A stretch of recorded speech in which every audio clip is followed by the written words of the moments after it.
Hi friends, welcome to my channel ಸಾಮಾನ್ಯ ಜ್ಞಾನ.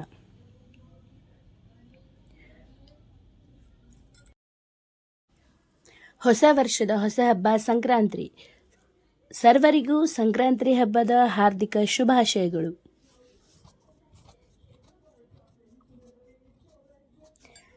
ಸಂಕ್ರಾಂತಿ ಹಬ್ಬದ ಬಗ್ಗೆ ನಿಮಗೆಷ್ಟು ಗೊತ್ತು?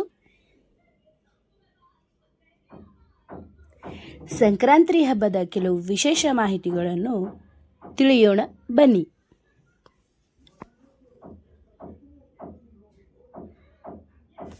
ಮಕರ ಸಂಕ್ರಾಂತಿ ಎಂದರೆ ಸೂರ್ಯನು ಮಕರ ರಾಶಿಗೆ ಪ್ರವೇಶಿಸುವುದೇ ಮಕರ ಸಂಕ್ರಾಂತಿ. ಇದು ಉತ್ತರಾಯಣದ ಆರಂಭ ಹಾಗೂ ಹೊಸ ಸುಗ್ಗಿಯ ಹಬ್ಬವಾಗಿದೆ. ಪ್ರಕೃತಿಗೆ ಮತ್ತು ರೈತರಿಗೆ ಕೃತಜ್ಞತೆ ಸಲ್ಲಿಸಲು ಈ ಹಬ್ಬವನ್ನು ಆಚರಿಸುತ್ತಾರೆ.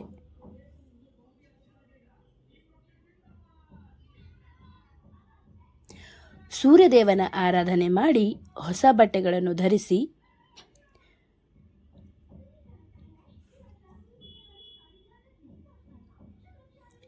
ವಿವಿಧ ಬಗೆಯ ನೈವೇದ್ಯಗಳನ್ನು ಮಾಡಿ ಸಂಭ್ರಮದಿಂದ ಸುಗ್ಗಿ ಹಬ್ಬವನ್ನು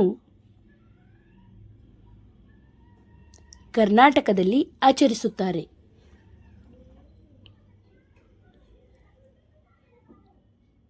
ಮಕರ ಸಂಕ್ರಾಂತಿ ಎಂದರೆ ಸೂರ್ಯನು ಧನುರಾಶಿಯಿಂದ ಮಕರ ರಾಶಿಗೆ ಪ್ರವೇಶಿಸುವುದೇ ಮಕರ ಸಂಕ್ರಾಂತಿ.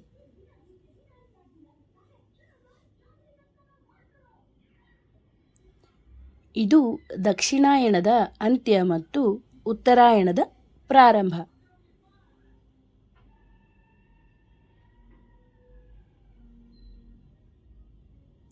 ಈ ಹಬ್ಬದ ಮುಖ್ಯ ಉದ್ದೇಶವೇನು? ಇದು ಸುಗ್ಗಿಯ ಹಬ್ಬ, ಸೂರ್ಯದೇವನಿಗೆ ಅರ್ಪಿತವಾಗಿದೆ. ಇದು ಹೊಸ ಆರಂಭಗಳು ಮತ್ತು ಶುಭ ಕಾರ್ಯಗಳಿಗೆ ಶ್ರೇಷ್ಠ ಸಮಯ.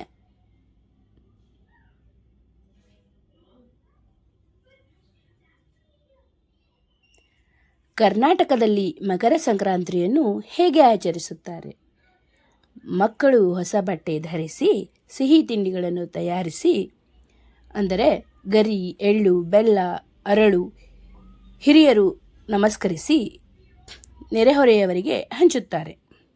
ಈ ದಿನದಂದು ಅನೇಕ ಜಾತ್ರೆ ಮತ್ತು ಮೇಳಗಳು ನಡೆಯುತ್ತವೆ.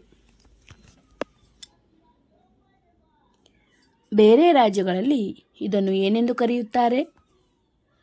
ದಕ್ಷಿಣ ಭಾರತದಲ್ಲಿ ಸಂಕ್ರಾಂತಿಯನ್ನು ಪೊಂಗಲ್ ಎಂದು ಕರೆಯುತ್ತಾರೆ.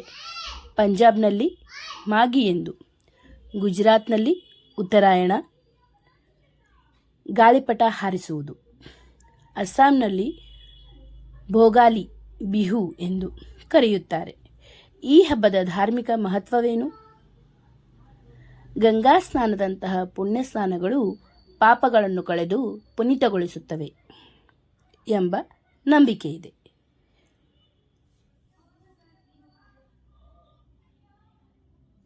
ಭೀಷ್ಮ ಪಿತಾಮಹರು ಉತ್ತರಾಯಣದ ಕಾಲದಲ್ಲಿ ಪ್ರಾಣತ್ಯಾಗ ಮಾಡಿದರು ಎಂದು ಹೇಳಲಾಗುತ್ತದೆ. ಮಕರ ಸಂಕ್ರಾಂತಿಯಂದು ಏನು ದಾನ ಮಾಡುತ್ತಾರೆ? ಧಾನ್ಯಗಳು, ಎಳ್ಳು, ಬೆಲ್ಲ, ತುಪ್ಪ ಇತ್ಯಾದಿಗಳನ್ನು ದಾನ ಮಾಡಲಾಗುವುದು. ಈ ಮಾಹಿತಿಯು ನಿಮಗೆ ಇಷ್ಟವಾದಲ್ಲಿ ಲೈಕ್ ಮಾಡಿ, ಶೇರ್ ಮಾಡಿ, ಸಬ್ಸ್ಕ್ರೈಬ್ ಮಾಡಿ. ತಪ್ಪಾದಲ್ಲಿ ಕಮೆಂಟ್ ಮೂಲಕ ತಿಳಿಸಿ. ಧನ್ಯವಾದಗಳು.